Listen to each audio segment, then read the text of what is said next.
And today I would like to tell you about an analytical exposition. Hari ini kita akan membahas bersama tentang analytical exposition. So, I have to explain 4 points about an analytical exposition. The first is the definition of analytical exposition. The second is generic structure of analytical exposition atau struktur general. And third, yang ketiga itu ada characteristic of analytical exposition. And for the last, yang terakhir, of course, there is an example of analytical exposition. So, let's start it. Okay, the first is the definition of the analytical exposition. What is the analytical exposition? Apa itu analytical exposition?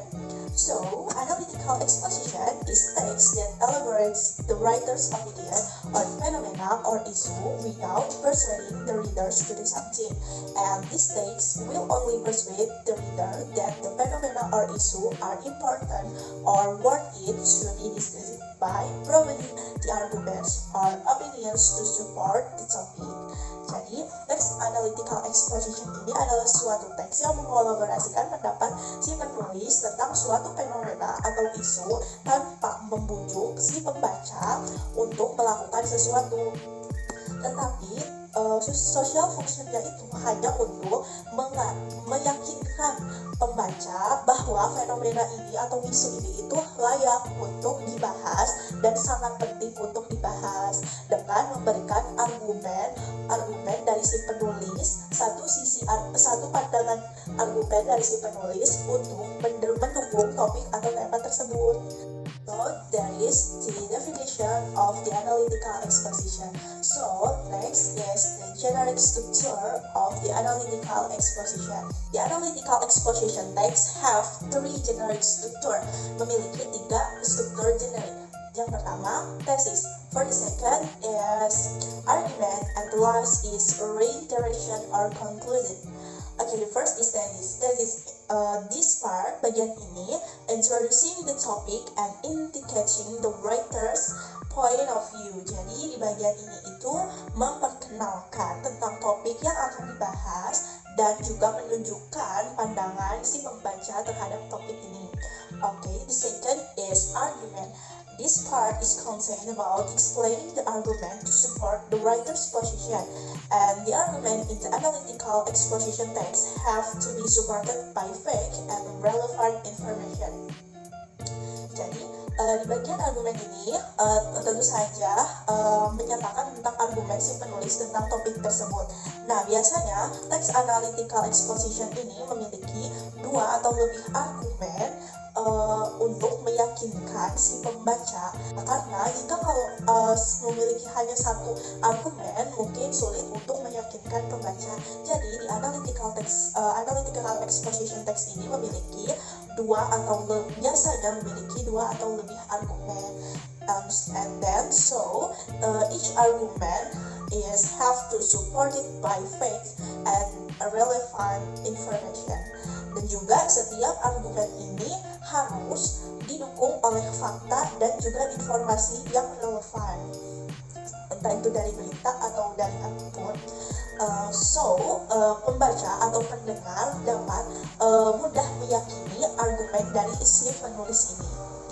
Okay, the third is reiteration or conclusion. This part is concerned about restatement of the statement or to strengthen the thesis. Jadi bagian ini itu mengulang kembali argumen yang telah disampaikan di bagian argumen yang tadi untuk meyakinkan atau memperkuat argumen si penulis ini supaya pembaca atau pendengar itu mudah untuk meyakini opinion atau argumen the writers. Okay, the next is the characteristic of language feature of the analytical exposition. And the analytical exposition have 5 characteristics. The first is use simple present tense because this text mostly talking about the facts. Karena analytical exposition ini lebih banyak membahas tentang fakta, maka digunakanlah simple present tense. Kita boleh menggunakan past tense jikalau topik yang akan dibahas itu sudah berlalu, sudah lampau. Tetapi mostly atau kebanyakan menggunakan simple present tense. The second is use mental verbs. For example, I believe, I agree, I prefer, I doubt, I disagree. Karena teks ini itu memberikan argumen kamu, that's why you have to use mental verb agar si pembaca atau pendengar itu menyetujui apa yang kamu sampaikan, argumen yang kamu sampaikan. The third is use same verb. Why? Because we use another information for our arguments.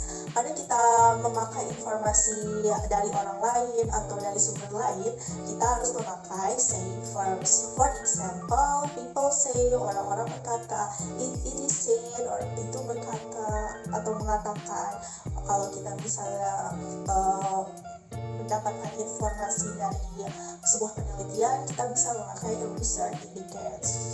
Okay, next, the fourth is use internal conjunction atau kata penghubung.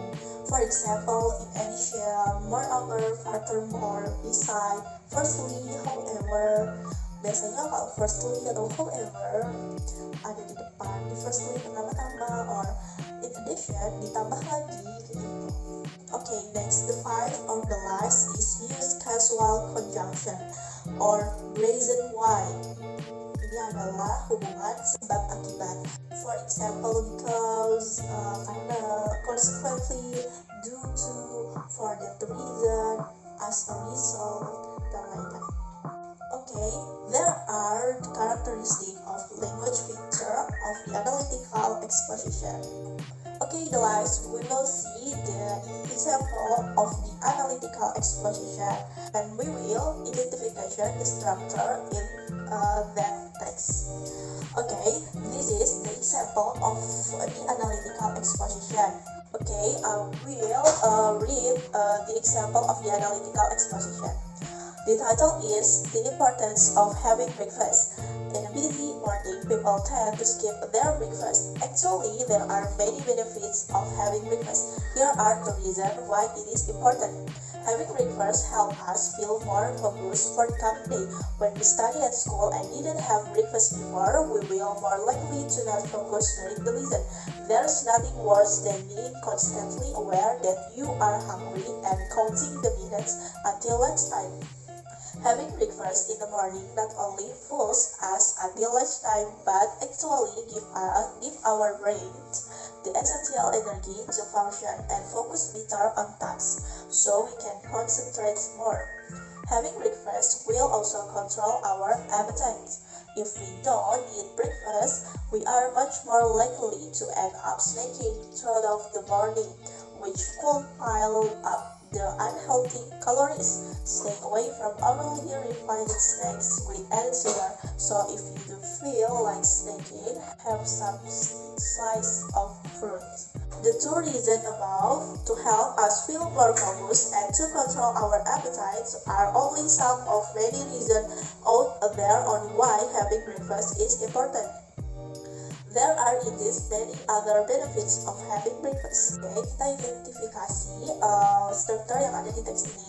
Of course, in the first paragraph, this tenses. Karena tenses ini kebanyakan di awal paragraf. In a busy morning, people tend to skip their breakfast. Actual itu adalah introduction atau pengenalan gitu ya. Pengenalan dari breakfast itu. And there are many benefits of having breakfast. Here are the reasons why it is important. Itu adalah pandangan. Next is the argument. The argument di sini sudah disebutkan di teks ini. There are two reasons why it's important. Berarti dia ada dua argumen. Nah, the argument is in the paragraph 2 and paragraph 3. Ada di paragraf 2 dan paragraf 3. Untuk di paragraf 2 itu ada having breakfast help us feel more focused for the coming day. Sarapan itu membantu kita merasa lebih fokus untuk mengerjakan hari-hari.